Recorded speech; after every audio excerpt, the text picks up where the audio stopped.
All right, we feeling good to get rolling tonight? Okay, great. I'm hearing kind of an echo, but I won't be talking too much, so I think it should be fine. Okay. So hello, everyone, and welcome to our continued Cranbrook Ceramics Visiting Artist Lecture Series for the 2020-2021 season. My name is Ian McDonald, and I'm the Artist in Residence and Area Head of Ceramics here at the Cranbrook Academy of Art. I just wanted to briefly say hello and to thank you all for joining us this evening here on the East Coast, maybe late afternoon on the West Coast. And with that, I will turn it over to second year student Colby Charpentier to introduce tonight's guest. Thank you all.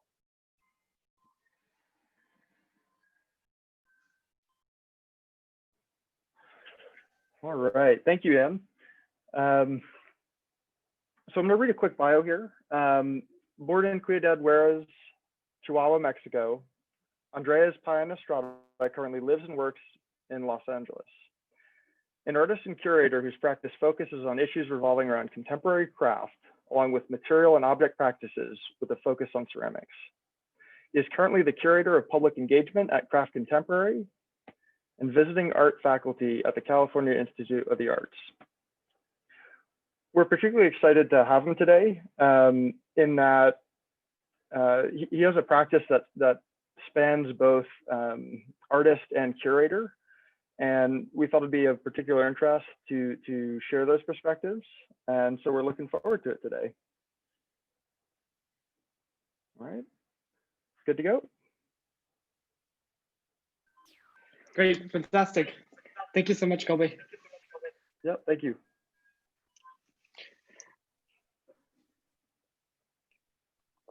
All right, and Colby, if you can, I will be sharing screen at a moment as well.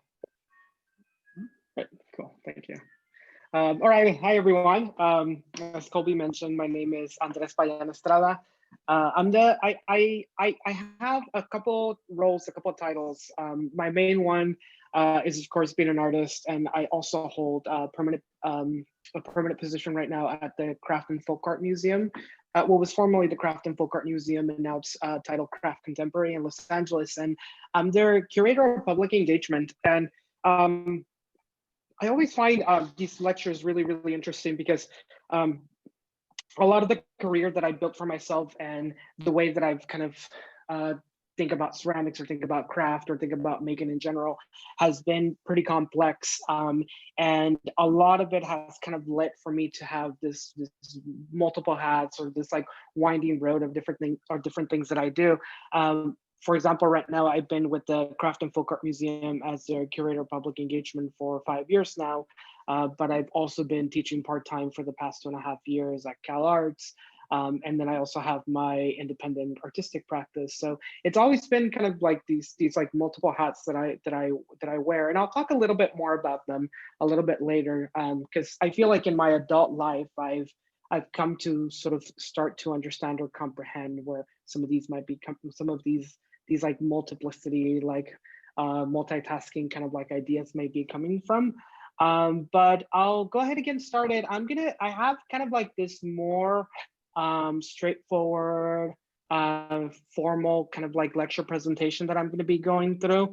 It's a little straightforward. It starts with 2 large curatorial projects that I've done in the past 2 years, both of them which were open at the beginning of 2020. Unfortunately, one of them had to shut down due to COVID. The other one got extended, and it's still technically in the museum, but unfortunately the museum is closed. But there are 2 medium to large scale group exhibitions, specifically focusing in ceramics. So I think I'll start a little bit with some of the curatorial ideas, and a little bit about myself, and then maybe that can framework the conversation a little bit to my artistic practice. And I kind of, I've always, I mean, I guess up until a couple of years, I saw them as kind of these like distinct spaces where I was able to kind of experiment or even focus or develop thought in these different spaces, and that this thought or these ideas usually didn't cross. But I think in the past couple of years, the more and more that I've kind of submerged myself into them, the more connections that I've been seeing between them. And throughout this whole kind of like more like formal talk slides, like feel free to like throw questions in the chat, or if you want to ask a question in person, you can just kind of like be like, hey, I have a question in the chat. I'll be keeping an eye out on the chat. If any of you have questions, I'm happy to weave it through the lecture. That way it's not this just like me, a talking head talking to you. But if you have questions or anything within there, feel free to shoot them at me.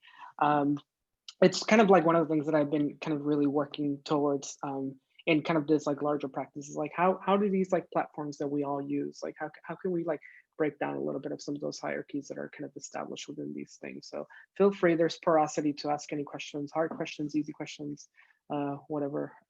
So I'm going to go ahead and share my screen now and kind of go through two main exhibitions that I put together. One of them is called Total Collapse, Claim the Contemporary Past, which opened up at the University of Texas at El Paso. And I saw a fellow colleague somewhere in here. I actually saw a few familiar faces from the University of Texas at El Paso.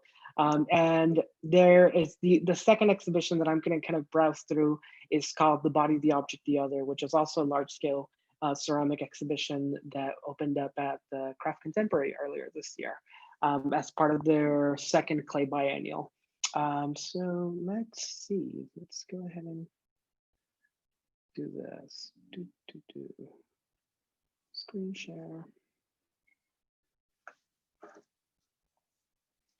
Let's.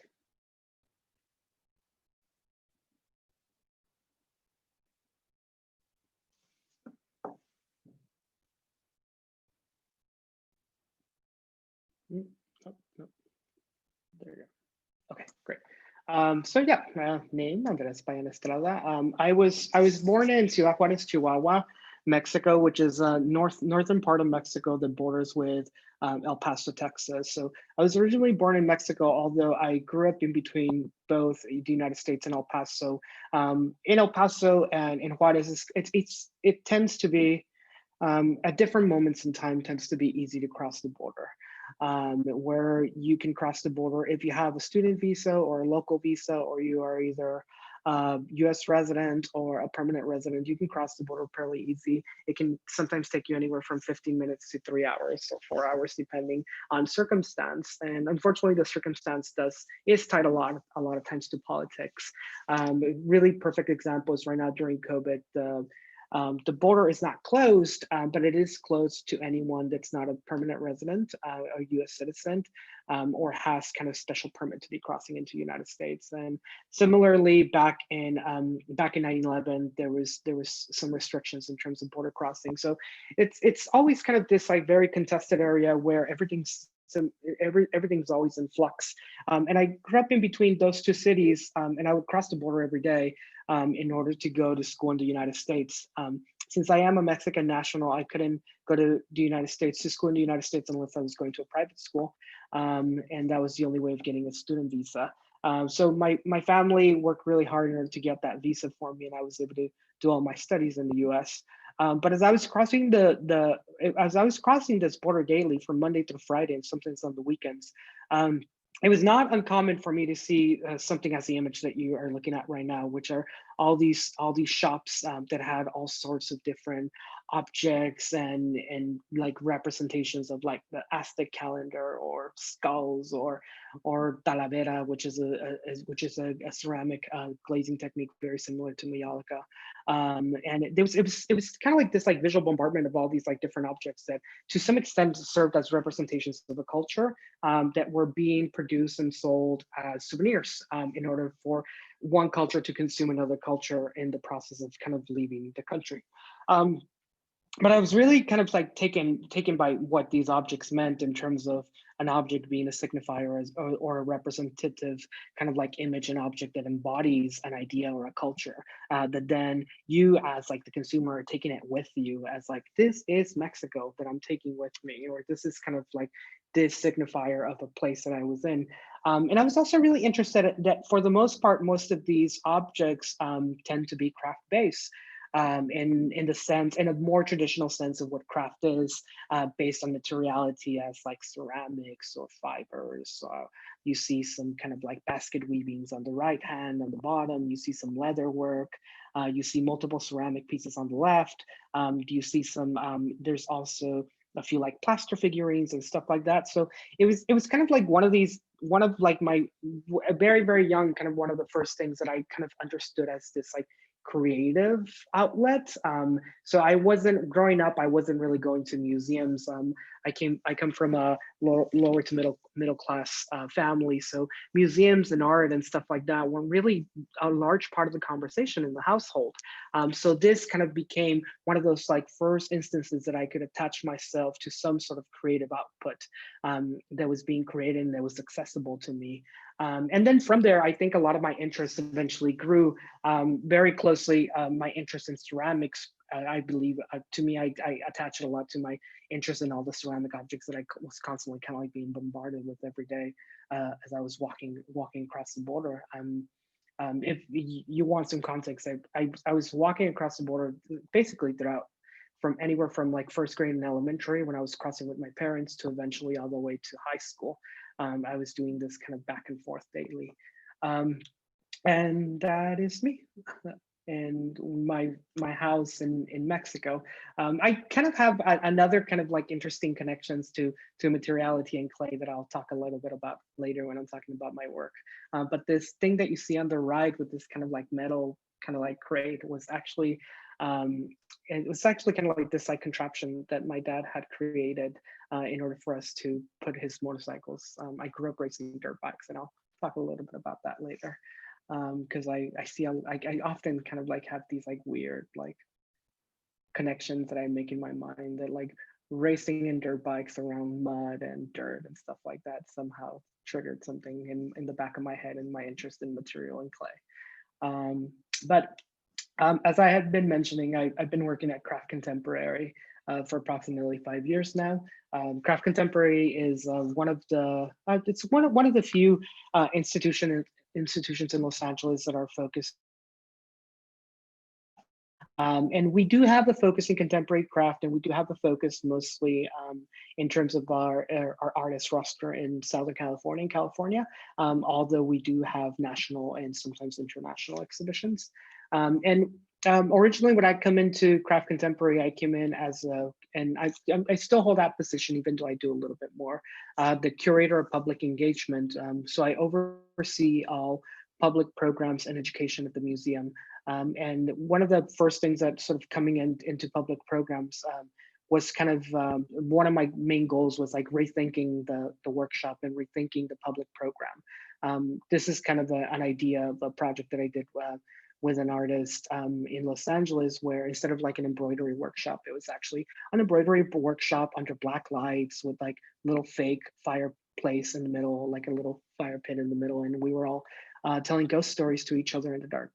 And they were able to embroider because the embroidery thread was a glow in the dark embroidery thread. And we were all kind of like free association writing, kind of like as a way of like thinking about like sort of like ghost writing in terms of kind of like these like free association writing in order to try to connect with like other spirits. So it so happened to be around this time of the year.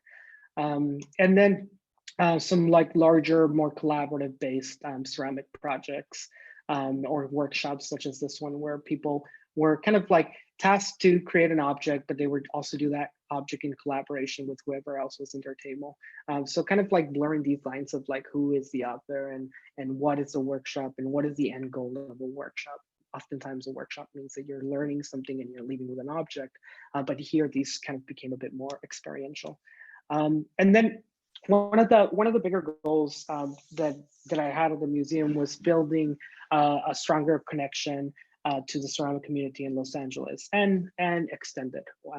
And I was really interested with everything that had been happening in ceramics for the past, I would say maybe like 10 or 15 years in terms of this like expansion of the medium that was not just happening within artist studios, but that was also happening within art departments throughout the United States.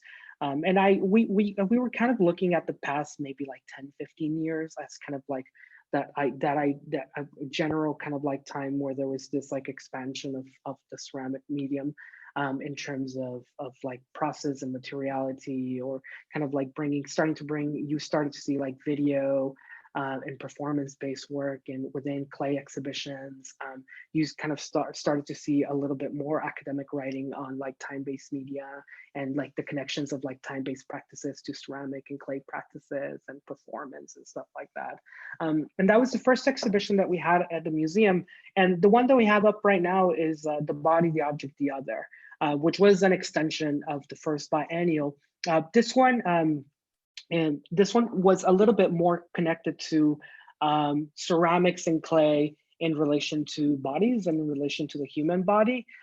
So either metaphorically, as we sometimes think about like a vessel, and these like historic connections of like vessel forms to, and metaphoric connections to the body, anywhere from kind of like thinking about sort of like feminist critique within kind of like the trying to like push away from these critiques of like the human vessel or the female form as a vessel, to some more literal ones that we know today, and that we continue to use, like such as like thinking about a vessel and thinking about a vessel having like a body, a neck, a lip, a foot.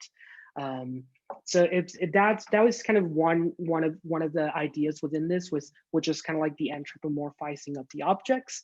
The other idea with this exhibition was very directly the body. So what is either inherent or implied when a body is shaping and creating something, either by like the physicality of your body, by the limitations of your body, or oftentimes even just the actions of your body. And I'll show a few examples of it right now. And then also kind of like tying a little bit of, starting to tie some of the politics of what does it mean for a body to be representing or to be creating something, and what does it mean more particularly when the body is not a normative body that kind of gets basically it's part of like the Western canon. So when a body is not a white male body, when a body is a female body, or the body is a queer body, or the body is the body of a person of color. So what are the politics behind that kind of like are inherent within these bodies now creating something? And then the other is very, very much so tied to that as well. And what does it mean, kind of like these, both like the ideas of othering, but also like the reclaiming of the othering. And I'll show a few examples. We have someone like Alex Anderson, who's California based right now, is at Archie Bray. He's going to be there throughout the rest of the year, and uses a lot of symbols and signifiers. And some of the stronger ones that you often pick up in his work are kind of like these like Baroque, kind of like Rococo references, with like flowers and gold and this like lusciousness and fruit. But then all those are kind of like combined with both modern and contemporary kind of symbology, as like the one on the left is like a peach, in reference to kind of like anthropomorphizing of like emojis and the peach emoji. And then the one on the right, similarly, is a bomb, but the bomb also serves as a representation of blackface. So he's kind of like bringing in different aspects of his identity as identifying as a queer man, and then also being Black, and how do these kind of like multiplicity of like identities woven together eventually create these objects. Then we have someone like Castles, who's currently also LA based, with Becoming an Image, where it is a lot about the representation of a trans body, and the physicality of the trans body, and the power of the trans body, through kind of like both like the representation and the tactility of being able to shape and form. And there's also some ideas here that I've tied in terms of like the plasticity and the elasticity of a clay body, in terms of being able to become and be and transform itself. There's also someone like Sharif Farag, Muslim American artist who was also from Los Angeles, from a valley in Los Angeles, and also kind of like tying a multiplicity of different iconography and images from like street culture, streetwear, to his Muslim heritage and upbringing, and the types of like images and decor that he would find in his house, and kind of combining a lot of that with his work. We also have someone like Megan Smythe, who is currently up at Alfred right now, teaching up at Alfred. Megan Smythe, we were interested in Megan Smythe as kind of like these like instances of another and of the other in terms of like other representations of the body and non-normative representations of the body. So when you think about like a figurative, that the figurative doesn't have to be a traditional figurative. It could be something that continues to retain the figure, but it's a bit more defragmented and not as centralized in the perfect form. And Brie Ruiz, kind of thinking about the body in terms of the body and its limitations and being able to create something. If any of you are familiar with her work, oftentimes some of her earlier work, she would start with the amount of clay equal to the weight of her body. And then she would kind of position that clay at the center of the room, and then she would sit on top of the clay, and then with her arms and her legs, she would spread the clay around. And typically these kind of like circle-like formations that she's able to achieve with the clay are mapping both like her body and her body movements, but also the limitation of her body as far as how far can she stretch her arms or how far can she stretch her legs.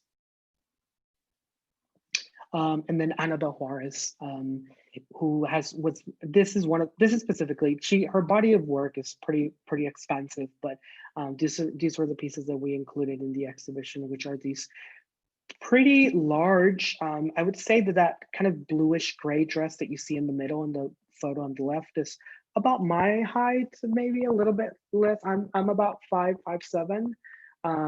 So they're pretty large coil built structures that are dresses both as like serving as like monuments, but then also as perhaps like memorials, because there is an absence of the body that's no longer in the dress. And then a second kind of like layering to these is the imprints of her fingers, as you can see on the dress on the right, which is a very kind of intentional signifier of both like her body as a female body creating these, but also kind of like building on leaving the trace of the artist as this cumulative labor that eventually ends up creating the print of the fabric of the dress.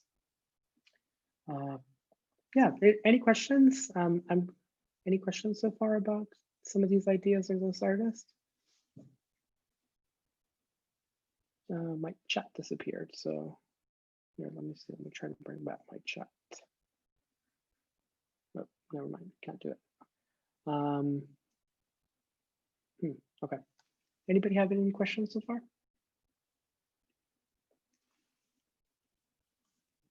No. Okay.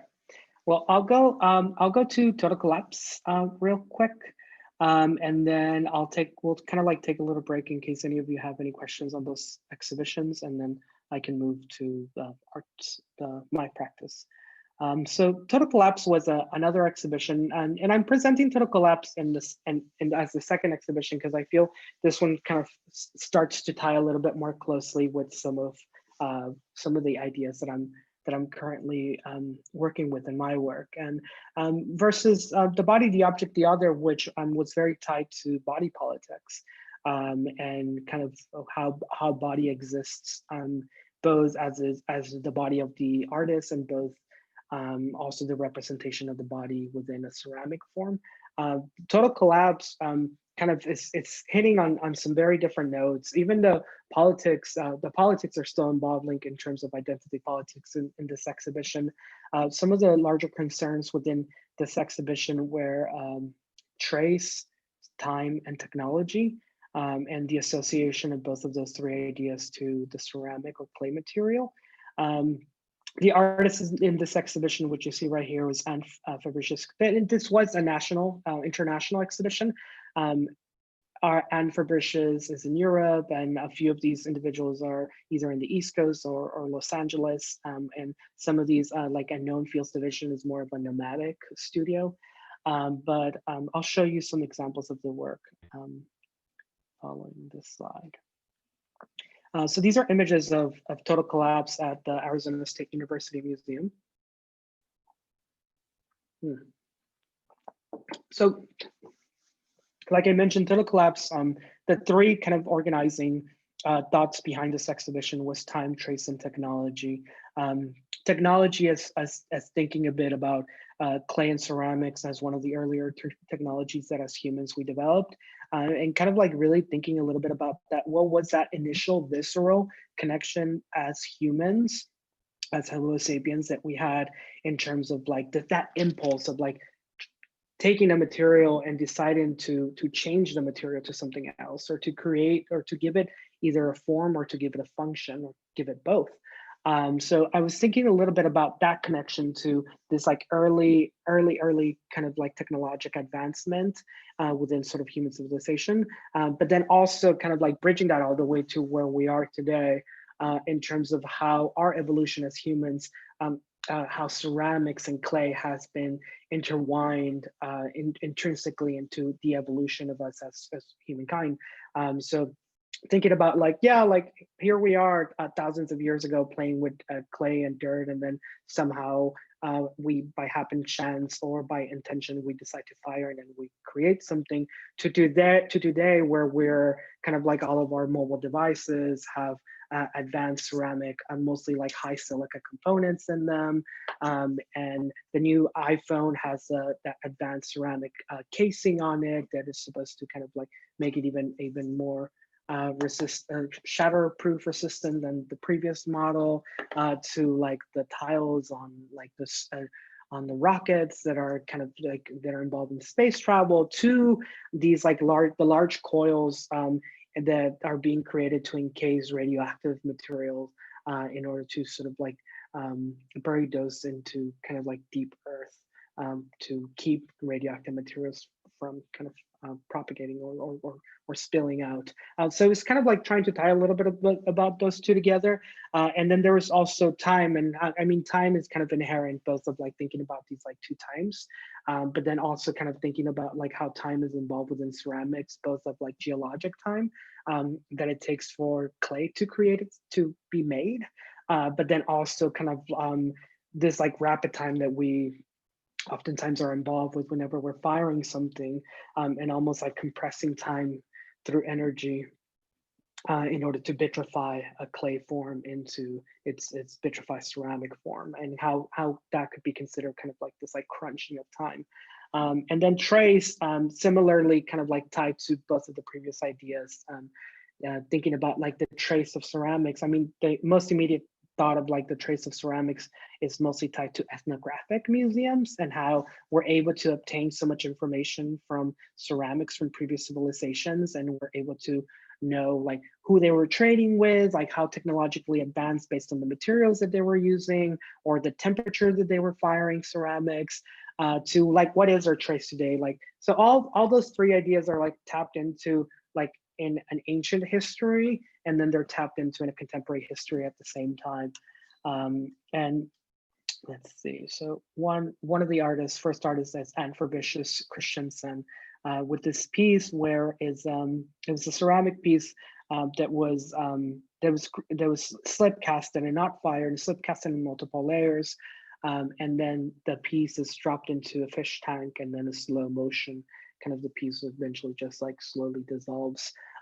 She also had a video piece, and then she had a sound piece, which was very similarly of a more traditional Danish design of a cup in porcelain that is also dissolving, except she was only recording the sound of it. So I was really interested in these two pieces too, because they speak to materiality and they speak to ceramic, but they don't exist in a physical realm. They only exist in a digital realm as MP3s or MOBs. So in order to experience one of the pieces, you need a projector in order to project it, and the other one you need a speaker in order to hear it. Then there was another, in this room, you see three artists. You see Daniel Baer on the right, and then you see Galapagos Kim in the back, and then you see Armando Cortez on my left with these clay columns, unfired clay columns. Daniel Baer kind of tying to some of these ideas of both like history and contemporary trace. Some of these objects, specifically the one that you see in that kind of like teal celadoni kind of looking glaze on the wall, those were objects that he was collecting in Jindazhen in China. So it was all the objects, all the porcelain ceramic objects that are being created, they eventually have defects and end up in these like massive piles of like defects outside of these factories. So he was collecting some of those, but then the one on the right are actually all coffee cups and coffee mugs that he was collecting from places like Goodwill and all these like secondhand stores. So kind of like connecting both like a lineage of trays and a lineage of trays and trash and debris, and then a contemporary sense to that. Here you have Galapar Skim, who's been working with historic museum collections, specifically ceramic collections. And specifically with these, she was looking at the Proctor collection in LACMA, which holds, I believe, close to over 250 ceramic objects that are under the Proctor name, which is a Caucasian male collector, even though all the ceramics are from Mexico. So she was like kind of starting to dig into these like politics of like the ethnographic practices of how both like identity and cultures can be erased through ethnographic practices and museological practices. So she was working, and you see a document on the left right here, which is actually an email exchange between her and LACMA, and I might have yes, I do. So I do have a bit of a zoomed in version. So it was an email between her and LACMA where she's very actively trying to have LACMA deassess the collection in order to drop the name of the white collector who's now deceased and rename the collection something that is more that addresses the nature of where these objects are coming from, as far as coming from hundreds of different indigenous groups in Mexico, and now they're all kind of like clumped together as this like monolith of a collection under a white male collector. So it's working a little bit with both of those ideas. And then the objects that you see on the right actually have GPS trackers attached to them.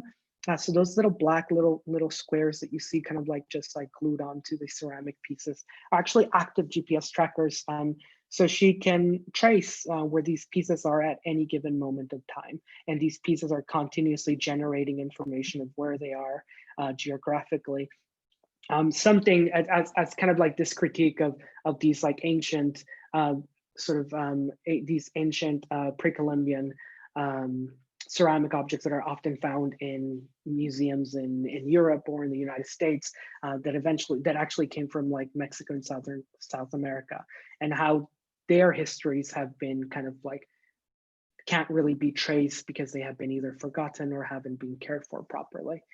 And then Armando Cortez, with some similar ideas in terms of identity politics, he created this performance around the space where he created two pillars that were made of a variety of clays, and these particularly were a bit more they were definitely site specific because they get built and destroyed on site, and also have local dirt that's being used, that the artist kind of works in collaboration with other ceramic and clay artists within the region to both get some regional clay and some regional dirt to create these pillars, which actually are the same dimensions as other pillars that are in the museum, that are part of the museum structure. So it's kind of replicating kind of like these like pillars within the museum as architectural pieces.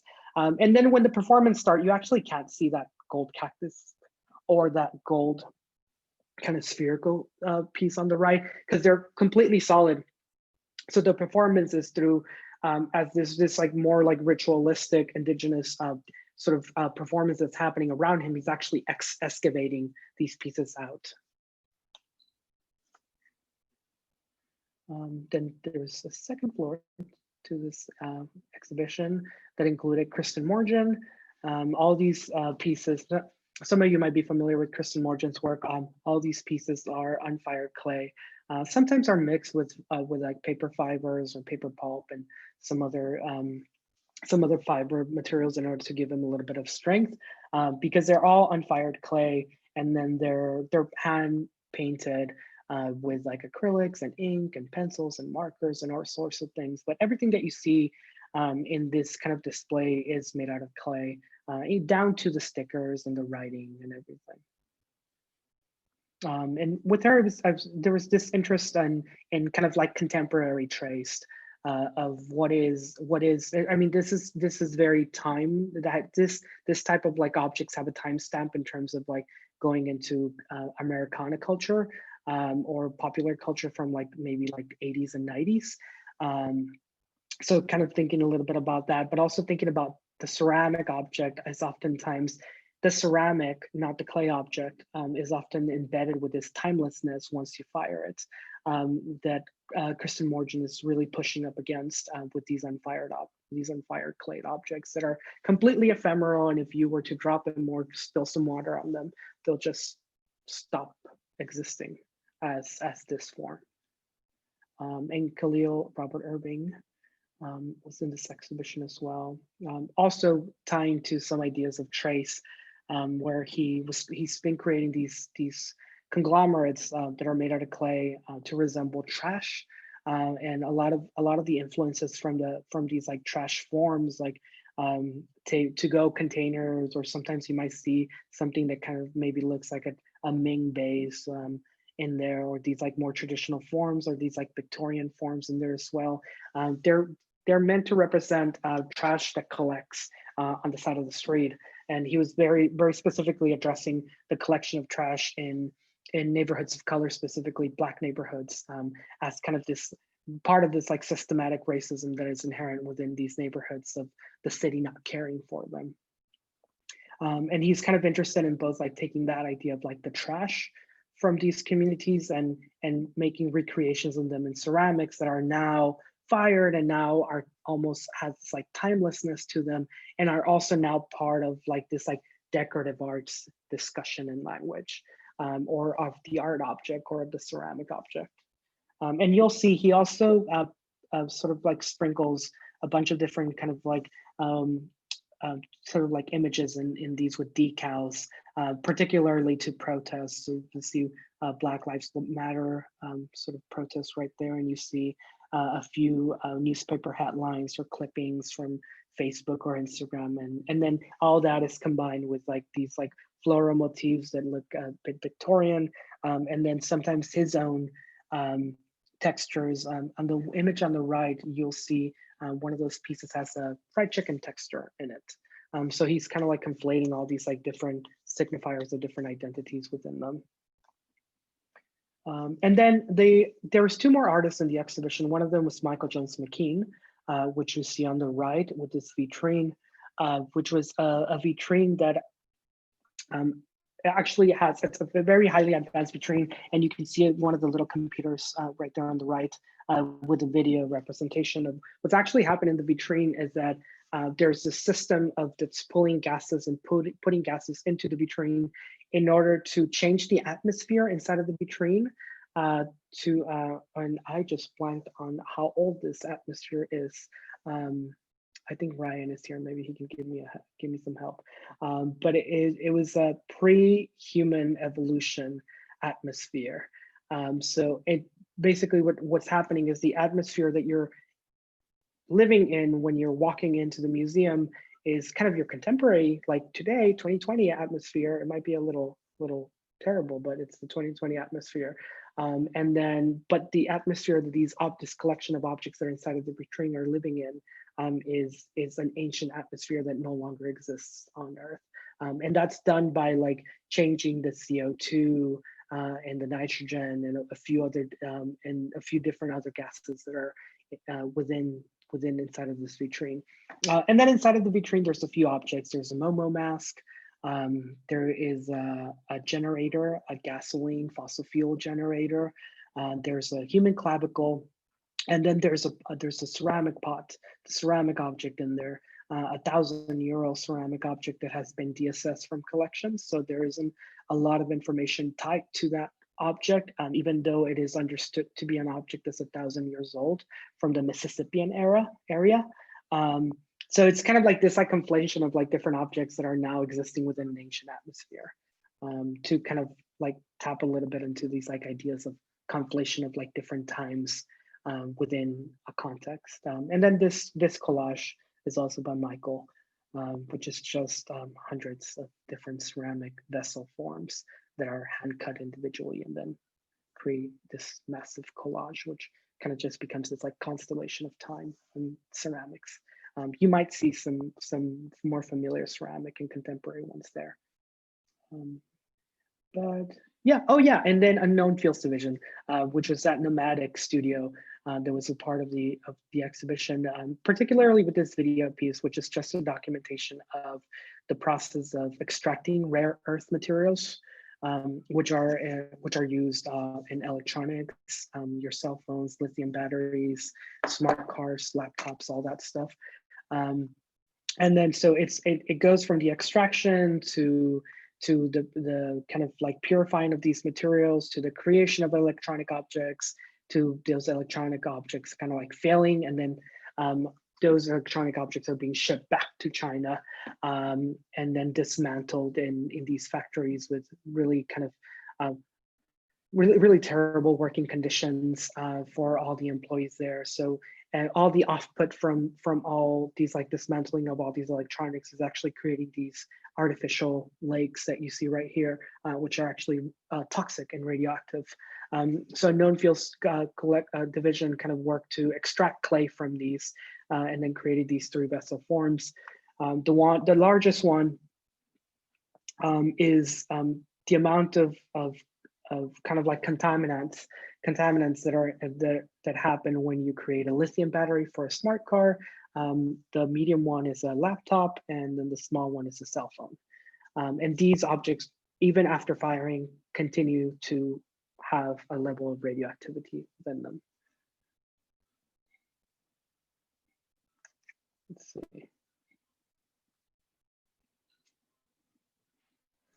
Yeah, Andres? and yeah, Ian? Are there catalogs or publications from those 2 exhibitions that we could look for?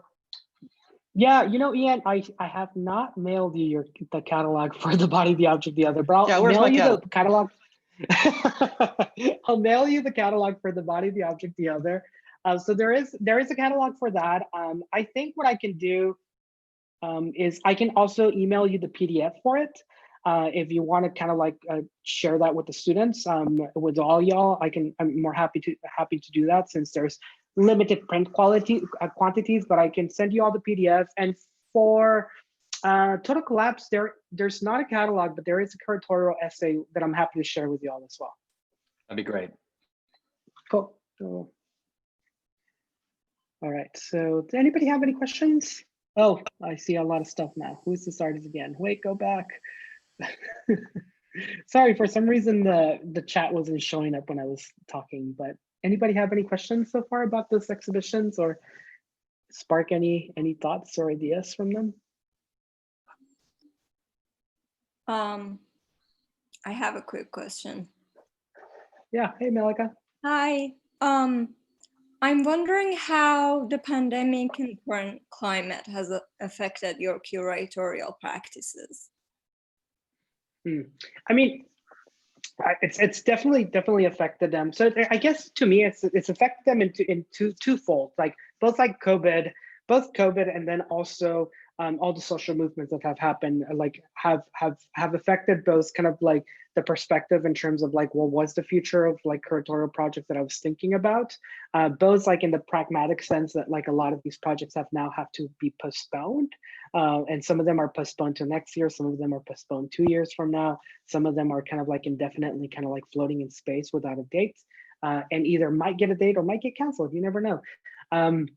So it's definitely has affected kind of like some of these like logistics in terms of like when they would happen.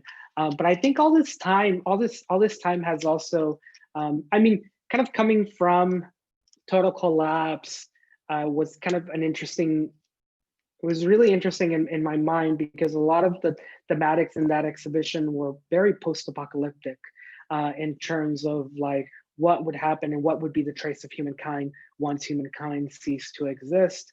And then and within that, what were our relations in terms of like humankind and like social equity and identity politics, and also kind of like environmental issues. So it was really interesting seeing some of those ideas. Some of them which were a little bit more like wild ideas in terms of like post-apocalyptic sort of scenarios, kind of like congeal and get recontextualized, which was very eerie.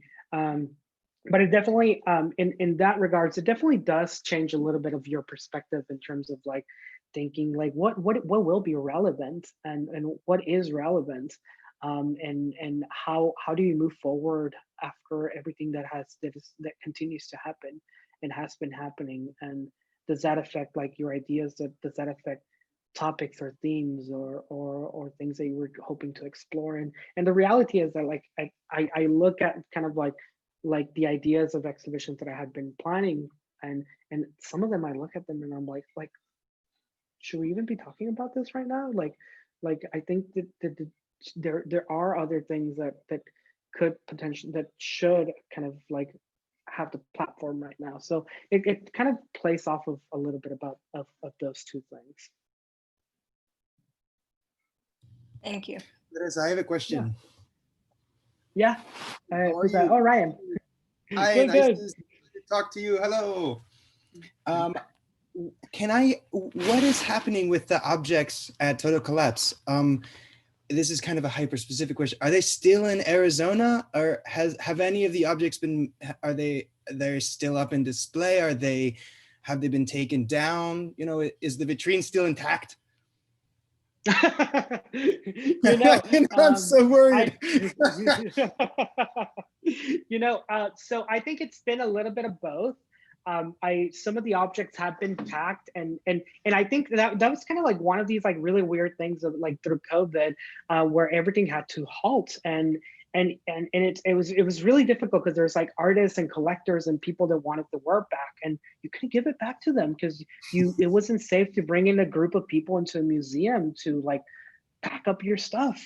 So it was really, really difficult, and so ASU is in Arizona, which actually lifted some of the restrictions earlier on, and some of those objects did get packed and have been shipped back. I'm not specifically sure about Michael's vitrine though, but I believe that there were some nuances because that was supposed to come to California afterwards. Yeah. So, but that got canceled, so I wasn't sure, or that got postponed, so I wasn't sure of those. As a curator, is really interesting too, because like you, depending on like what institute, and also as an artist as well, like depending on which institutions you're working with, like some of them involve you more and some of them involve you less. So like, for example, like some institution might actually fly me back to de-install an exhibition. Others, like after like the show opens, they don't want to hear from me again, and they kind of like just like take it from there and just like and kind of like do their thing for the rest of the exhibition.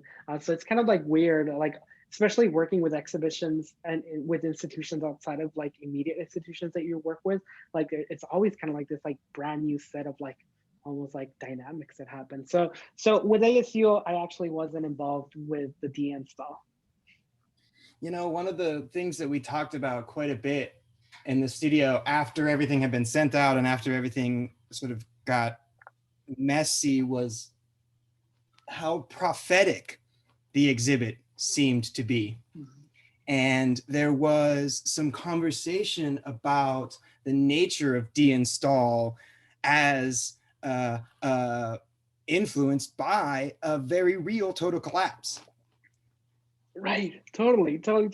I mean, in the back of my head, like the exhibition, The Body, the Object, the Other, opened in Los Angeles in January. That exhibition is still in the museum.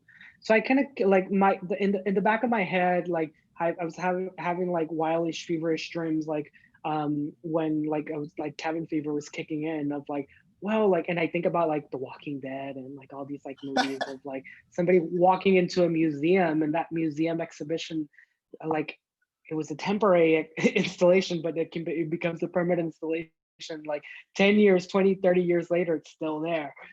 So like in the back of my head, I kind of like kept thinking about like these like weird like time lapses that happened with a collapse.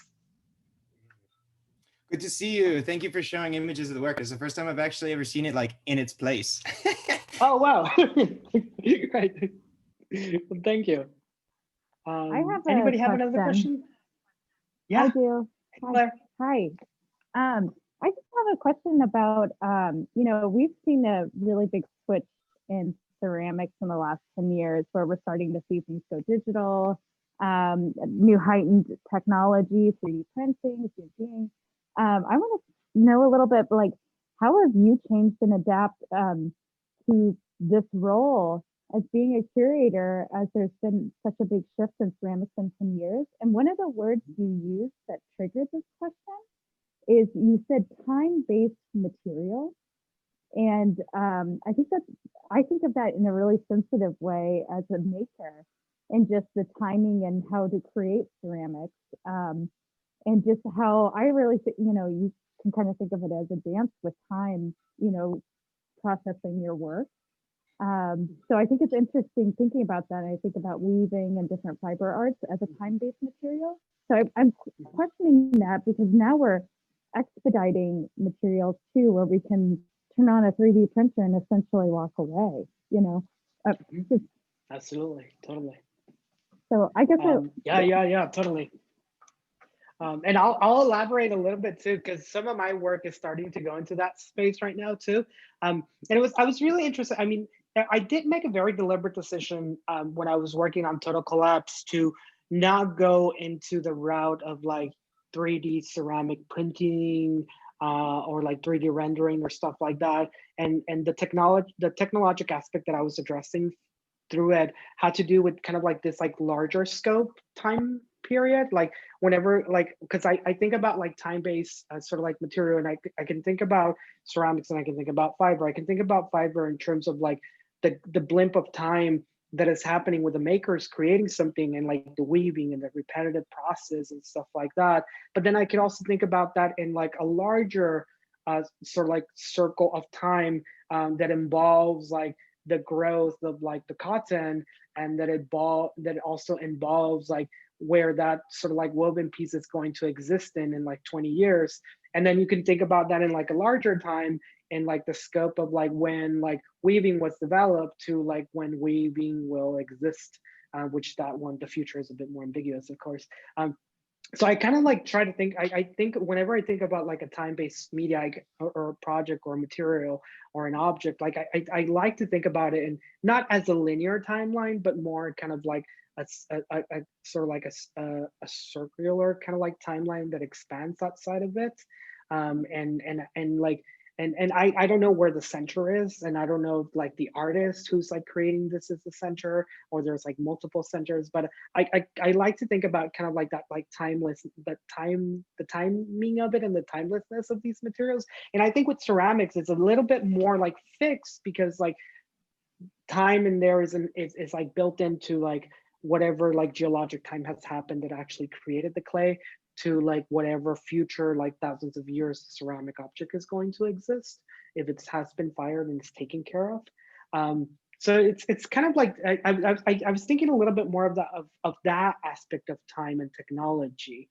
But I mean, there's definitely a lot of kind of like technology that's kind of like inherent within sort of like the craft and making right now, that is kind of definitely taken into a very, very different space.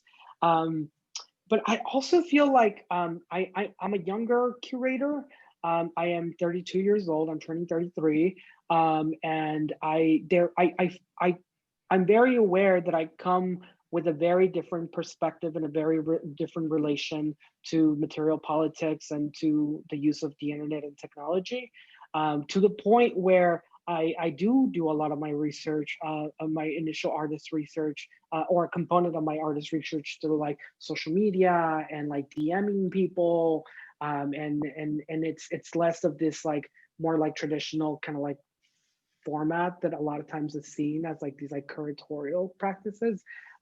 So I do attach a lot of my idea, the type of like thought that I'm developing, to my current reality of like being millennial, and like thinking about technology, and like having this tool always in my hand. So it's kind of it's a little complex. Yeah, I think of it just from what you were just saying. I think about like sensitivity too, right? It's like we are becoming desensitized with such a sensitive material. On a side note, if any of you are familiar, I'll drop some links for you right now. If any of you are familiar with Nicole Seister, she has a project space called A&B Projects in Los Angeles, and she has a series going on right now called the state of ceramics edu. And there are basically three projects, 3 lectures, 3 conversations that are happening. I'm going to be guiding one in November 13th. If any of you are interested in tapping in, they're more like conversational, like not so much of a lecture. And I'm going to be talking. The title of my lecture is #Body Language, and it's going to be talking about kind of like this idea of like tactility and how like tactility is being redefined by like tactile screens in relation to like how does this tactility now relate to like the tactility of holding like a material. So if any of you are interested, you can check that out and be a part of that conversation too. All right, do you have any of the other questions? If not, I can hop back in and show you a few slides of my work real quick, because I know it's almost 4 over here. No? Okay, let me share a few more slides.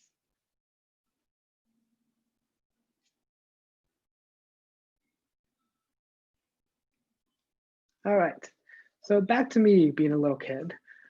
So I grew up between, like I had mentioned earlier, I grew up between the United States and Mexico, and I'm gonna hold my blinds real quick. And I was kind of like moving between both of these countries on a daily, and I do tie a lot of like my current sort of thoughts in terms of like objecthood and materiality and stuff like that to the core of my identity politics. And oftentimes when I would think about my identity politics, I often thought about them as a binary, as kind of this person who was born here and was raised here, who was bilingual, who kind of developed this like double consciousness that migrants or immigrants develop in terms of like coming from one place and being connected to like a foundational culture, and then being kind of now part of a secondary culture, and then having to navigate both the space of being within your culture and then how that culture navigates a larger system in which you're in now. So I kind of tie a lot of these like connections to that, and then I'm also a queer man, and I identify just a gay queer man. So there is also kind of like these kind of like dualities that happen within there in terms of sort of like masculinity, femininity, or like having to like also possess this like double consciousness of like being a homosexual man in a dominant heterosexual world, and like when do I need to act more masculine or act less masculine or more feminine in order to like for survival or to pass or to and that is like conflated with like this like double consciousness of like being from Mexico and the United States, and also like having to navigate these two systems of like when can I speak English, when can I speak Spanish and stuff like that. So I think a lot about that as like a foundational to a lot of my practice. And then as I mentioned, I also race dirt bikes, and there's a photo of me racing dirt bikes.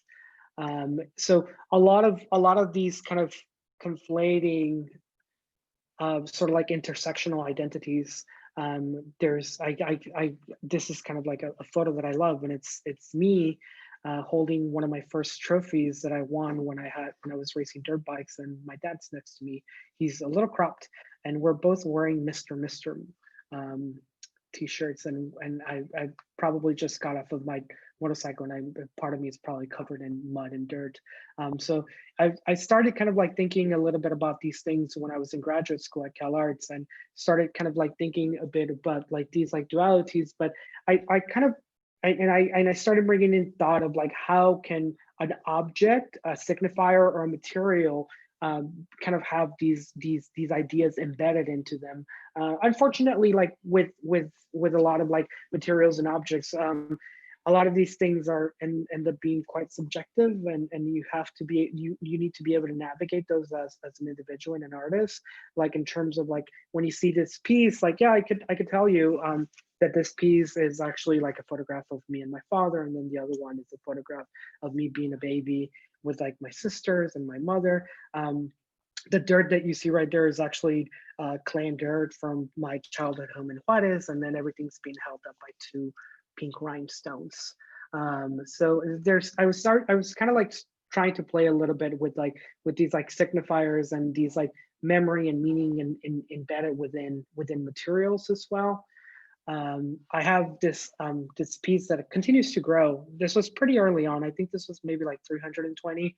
Right now, I'm maybe close to 3,000 ribbons that I've been collecting, specifically awards ribbons from all sorts of different competitions, from like cooking, flowers, animal, dog shows, swimming, all sorts of things. So I was really interested in kind of like what does it mean for an object to carry a very particular meaning and value. And I was particularly like leaning towards, because I was coming from like competitions, I was particularly leaning to awards and trophies and ribbons, and kind of like as these signifiers of like a time and a place and a victory and when somebody was great. But I was also interested in kind of like this sad aspect about these objects, because as soon as you win the object, you are no longer that. Like you've already won it, and now that's in the past.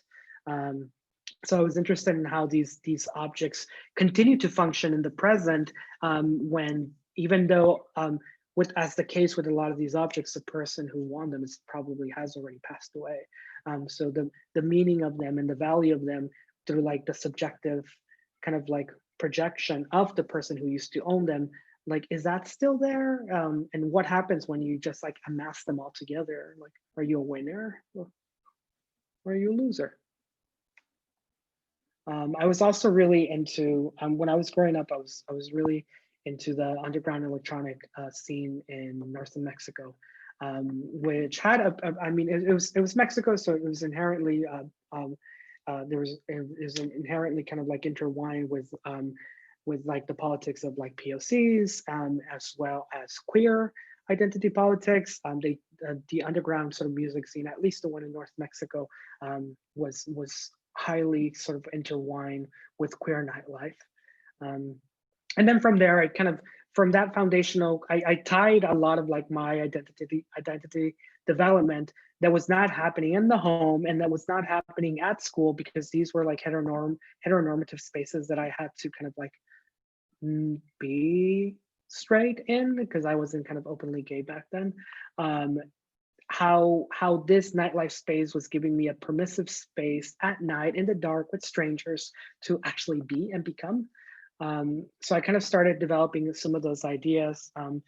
This is one of my father's motorcycle trophies. After he passed away, I inherited a pretty large number of his trophies, and I started incorporating them into some sculpture and assemblages that kind of reference some of the signifiers from like nightclubs. That you can kind of see a little bit of this reference from that back DJ booth in the back that was the hot pink, kind of like starting to shine through with some of these things.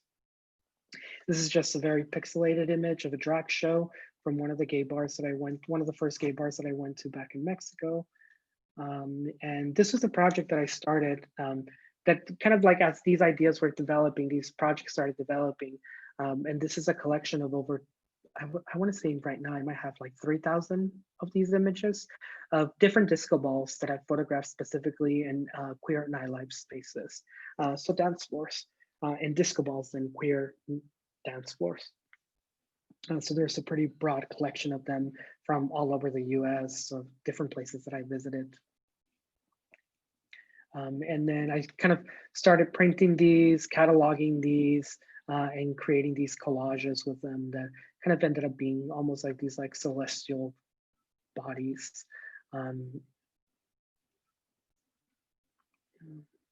was kind of interested as like the disco ball as kind of this like queer signifier, or the disco ball as this like object that can queer a space.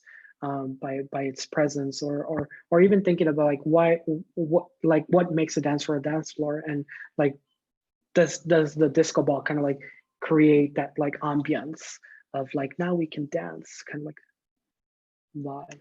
So I have large collection of these, and then with that body of work I also started developing these, which are drawings. They're just like they're these drawings that I make on these, similarly to the collage, on these panel boards that are sanded and gessoed, black matte gessoed, and then they're painted with camouflage paint, so it absorbs like 80% of the light. So they're kind of like these like deep dark, stark sort of like foundations. And these are actually constellations that are created based on mapping. So for example, this is El Paso and Juarez, and then you see multiple kind of like mapping points in these. And these are actually like different gay bars and spaces, nightlife spaces that I used to go to when I was growing up. So I print those, and then with those I create a map, and then the map turns into a constellation drawing. So they're kind of like these like poetic representations of queer nightlife spaces that are now kind of like turned into celestial bodies. The one on the right is Los Angeles, downtown LA, 1969, that had, I believe I had 11 or 12 queer nightlife spaces. And then the one on the left was downtown LA in 2018, which actually only had 4. So I was also interested in this like idea of a star and a celestial body, both like as this like abstract thing that we project meaning onto, or like we project kind of like shape and form and constellation. But then also like this idea that like a lot of times when we see a star, the star no longer exists, and it's just the light that's still reaching us. So kind of like some of those poetics in terms of meaningful places. Yeah, and then there was also a little bit of motocross in there. This was an installation that I did during graduate school. And I'll show you a little bit more. There's these trophies that you see on the left. They were actually my dad's trophies that I was making molds and casting them out of porcelain. And then there was these like floral pieces that I was creating. There were actually flowers from the cemetery where my dad was buried. It's a cemetery in Mexico, and they predominantly use silk flowers and fake flowers, but the cemetery, like 2 or 3 times a year, they clear out all the silk flowers because they're getting tattered or blowing around all over the place, and they create these like massive piles of flowers.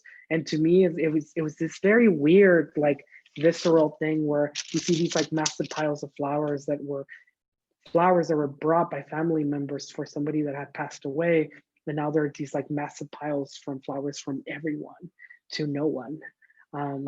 So I kind of started restitching them into these kind of floral bouquets. And you can see all the little strings hanging from them from where I'm kind of like hand sewing them all back together into these kind of tapestries.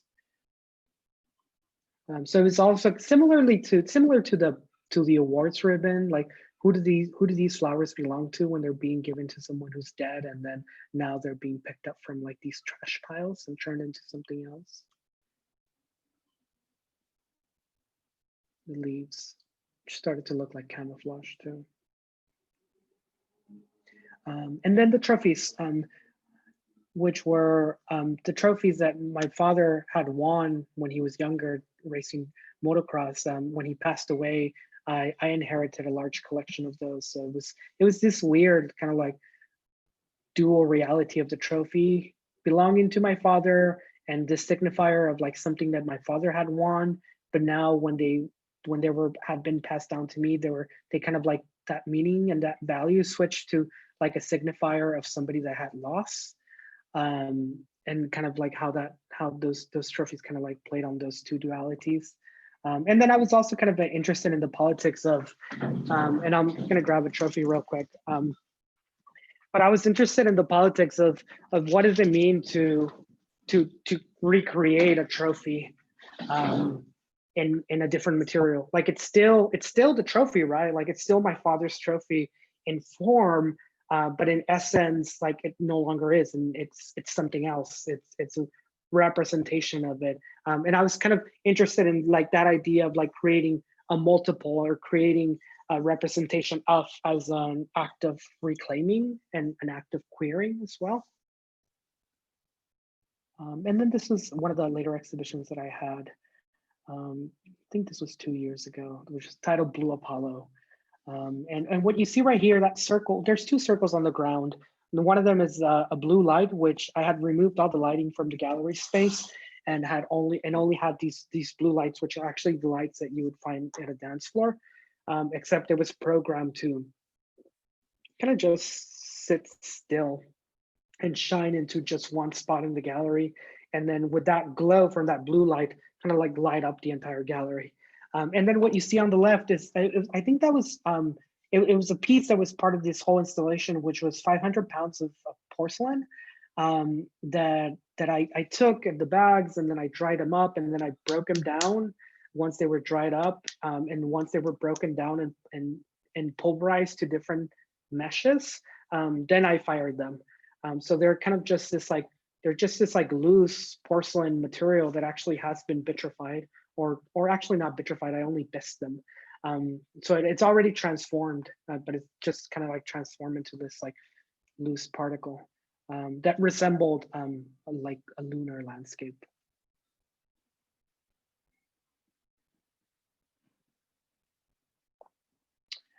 It's in a similar kind of like line of thought. I've been creating these weavings, which kind of like loops back to the question Claire had asked in terms of kind of digital kind of means of being able to create and make. And these are photographs of dance floors in different queer nightlife spaces that I take the photograph, and then I've been working with 2 different sort of providers. They're both of them in San Francisco, where I sent them and then they get woven. So these are like woven tapestries of dance floors, and and then usually what I do is if there is if in the floor that I'm photographing, if there's some trash, I'll oftentimes pick up the trash, and then I'll get them woven to scale, and then I'll kind of like embroider the trash back onto the tapestry. And I was kind of really interested in both like the history of like the tapestry of these like of this like signifier of wealth and value, but then also kind of like messing around a little bit with the imagery that would typically be in a tapestry, which a lot of times was like narrative or these like lush sceneries, or sometimes religious, and what happens when those are replaced with like dance floor and trash that's particularly connected to like the politics of queerness. And then the last piece is this. In a similar vein, these are jacquard woven. These are a different group that I've been working up in San Francisco with, and these are beds, particularly a collection of beds that are being woven that are with like different sexual partners. So they're kind of like hookup beds, and it's kind of like, once again, this like play of like value and politics of like something that is often overseen or overlooked, which are now kind of like more poetically reinterpreted. And as a viewer, you walk into the space, and then you have to kind of like confront yourself with these objects that end up being quite beautifully stunning, but then the politics behind them are a little more complex.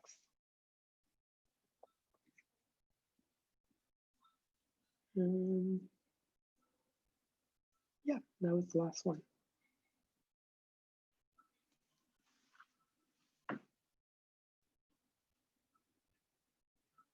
Thank y'all. I don't know if any of you had any further questions or thoughts. I know it's a little bit past the hour now. I actually do have one, not so much as like a question, I guess, but it's kind of like, when do you know when to use like a replica of like a past loved one's object, and when you use like a real object that you have, like the ribbons versus like the trophies. Because in the one image you do have like the trophy, like it looks like the real trophy, but it's in the triangle. And then in the other image you have the replicas. But in the ribbons, those are all the actual ribbons of the previous people who own them. I think for me, it kind of ends up kind of like defining that decision for me. It's the context in which they're being presented. I think a lot of times if they're, I like collections, so a lot of times I try to like decontextualize the singularity of an object by placing it in a bigger collection of objects that kind of like blurs its own definition. And a lot of times when I'm utilizing that tactic, I use the actual object versus kind of like the porcelain trophies where, well, the porcelain trophies are a little bit more complex because the porcelain trophies were also kind of like this like cathartic process of like making this as a way of like processing a loss. But I was interested in also in like the singularity that there, I'm not interested in kind of like the erasure of the meaning of the object through a collection. There I was kind of like interested in what the singularity of the object can now embody. So I guess it kind of like, it's based a little bit of intent. And I have a new project, which you can sort of see in the back, which are a bunch of these like frame things, which is a collection that I've been amassing for the past 3 years of NASA paraphernalia. And that one I'm really interested in because they're like singular objects. But there I'm introducing imposter objects into it. So it's that's kind of like even like a third place where the real object is existing alongside the imposter object, or the object that it's now different. So I'm just kind of like playing a little bit on those realities of like, how do you understand an object in a collection or itself, or with itself in a collection. Yeah. Does that sort of answer, Nikki? Yes, that answered really well. Thank you. Cool. Oh.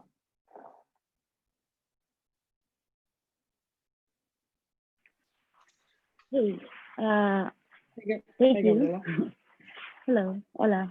I was wondering how difficult or easy for you it is to go back and forth between showing your work either in America or in Mexico and either in Spanish or in English, and if in that process things kind of like either stay the same or change. And I was also just thinking about my own, I'm from Guatemala, and my experience of like being able to kind of be yourself as a creator within a household that's quite conservative and normative, let's say, and looks up to the United States in a lot of ways. So if you can sort of talk a little bit about that. Yeah. You know, it's complex. It's difficult. I feel like both like as an artist or a curator, sometimes I can leverage a little bit in terms of like how the work is being talked about or how it's being presented. A really good example is for Total Collapse. Like, given the nature of the exhibition, I really pushed for the exhibition to have bilingual text. So I was able to kind of push the institutions to produce all text in Spanish and in English. And I think as an artist, if that's something that's important to your work, it's something that you can kind of think a little bit about as well, like how it's talked about, the type of language that's being used. I think it's really important. Whenever I'm putting exhibitions together, or my projects together, I think a lot about my family. And since I come from a first generation sort of college degree family, I think a lot of like the accessibility of language and how something is being written and presented, in terms of like how would like my mom like walk into an exhibition and comprehend an exhibition. So I think a lot about those, a little bit about those things. It's also difficult because I did end up having all my higher education in the United States. So sometimes it's difficult whenever I'm with my colleagues from Mexico, because I find myself that I don't have the same academic language as developed in Spanish as I do in English. So whenever I have to talk about my work in Spanish, it's really interesting because I often can't find the words that I have in my kind of like English lexicon and vocabulary. So it's kind of like this, like these like constant like pushes and pulls of like of agency and non-agency that you kind of like come across that you have and you don't have, and I guess like you kind of learn ways of like working through those and seeing which spaces are more valuable to you that you want to put more energy and attention to than others. And I mean, in terms of in terms of kind of like conservative sort of communities or families and stuff like that, I mean, that one's always difficult. I think a lot of the work that I was doing with like these like ribbons and awards and stuff like that, I think a lot of them I ended up kind of sort of thinking about these as there. I think there was part of there in there was this like conscious, subconscious thing that I was trying to do when I was growing up, that I always, both like as a minority and as being in this kind of more conservative family, where I felt like I always had to put like 150% or 200 into the work that I was doing as a way of like trying to validate to my family that I was doing something that was important, and to validate to other peers or to other institutions that weren't looking at people like myself. So it's kind of like this, like it's a difficult kind of like push and pull within that too, of like of believing that what you're doing in the space that you're taking is important, and kind of just like sticking to your gut with it and pushing through it and finding peers that value what you're doing and what you're working on, and kind of like and brainstorming with them and pushing these ideas back and forth, and kind of creating these networks and communities that you can kind of rely on as well.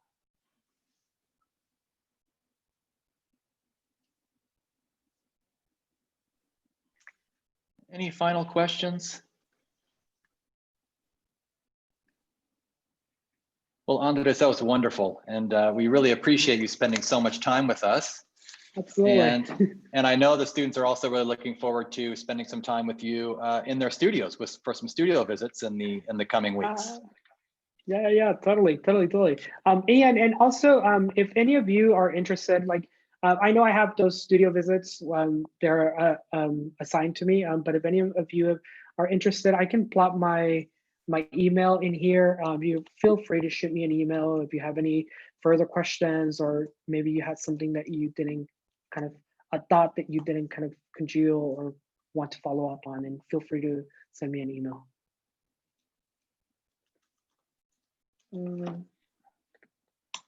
Oh, I just sent that to only Melika. There you go. Great. Well, great. Well, Wonderful. Thank you all Well, thanks, so much. Thanks again. Okay. Thank you. Thank you, Ed. We'll see you all. Thank you. Bye-bye. Okay. Bye. Thank you. Bye.